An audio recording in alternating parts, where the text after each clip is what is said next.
Hello, everybody. It is Monday, April 26th. I hope everybody had a great weekend. It was really nice weather and pretty much able to get outside the whole weekend and just enjoy being outdoors.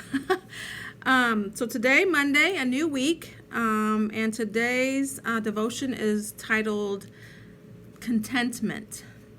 And I'm going to read Philippians 4:11 before I start the devotion. Okay, Philippians 4:11. I don't say this out of need, for I have learned to be content in whatever circumstances I am in. Okay, I'm gonna read it again. Philippians 4:11. I don't say this out of need, for I have learned to be content in whatever circumstances I am.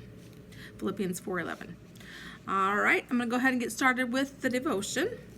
Our world promotes dissatisfaction with our lives. Our world promotes dissatisfaction with our lives. We are constantly bombarded with We are constantly bombarded with newer and better things that will make our lives more complete, if only we would obtain them. If we listen to the world, we will always be comparing the lifestyles and possessions of others with our own. And we will always be dissatisfied.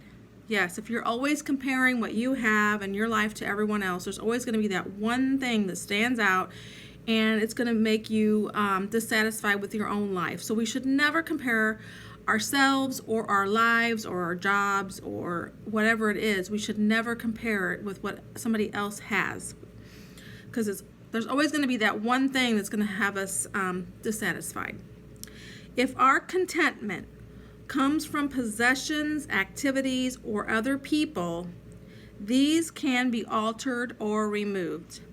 If our contentment comes from our relationship with Christ, there is absolutely nothing that can take that away.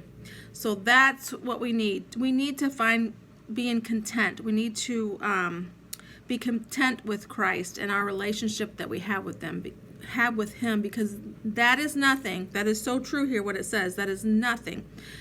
That there's absolutely nothing anybody can do, say, or whatever to take that away from us. Paul had enjoyed power and status among his people. He had also been imprisoned and bound in stocks in the depth of a jail cell. He had stood before a king and been stoned almost to death by an angry mob.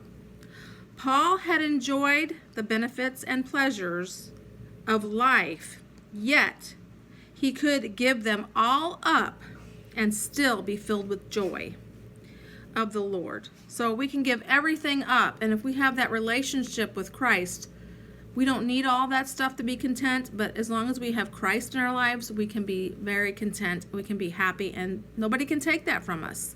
That is a contentment that no one can take. So it's very important that we don't rely on people and things in this world, but we rely on Jesus. Okay, his contentment did not depend on his environment, but his relationship with Christ. Contentment frees you to enjoy every good thing God has given you. Contentment demonstrates your belief that God loves you and has your best of interest in mind. Discontent stems from the sin of the ingratitude. Discontent stems from the sins of ingratitude and a lack of faith that God loves you enough to provide all that you need. Strive to be grateful for all that God has given you. A grateful heart has no room for envy. So yes, we should just concentrate on our relationship with God, everything He's blessed you with, and just be content. Because like it says, a grateful heart has no room for envy. We shouldn't be envious or jealous of anybody else. We shouldn't be jealous of their job, their house, their car, the life they live, how many vacations they can take, or whatever it may be. We should just rely on being content and knowing God and the relationship we have with Him, and that should be enough. So I just encourage you that whenever you feel that you're being belittled, or you feel belittled because you don't stand up to this person's status. Maybe you are down here and that person's way up here, but it doesn't matter. Maybe you're happy and this person isn't. So just be content in your relationship that you have with God, and He will bless you. Your happiness will be fulfilled, and blessings will just fall. So just rely on God and rely on Him to get all of what you need from Him. So I just encourage you to remember that your happiness comes from heaven and not from things of this world. Okay, so have a great day, and I will see you tomorrow.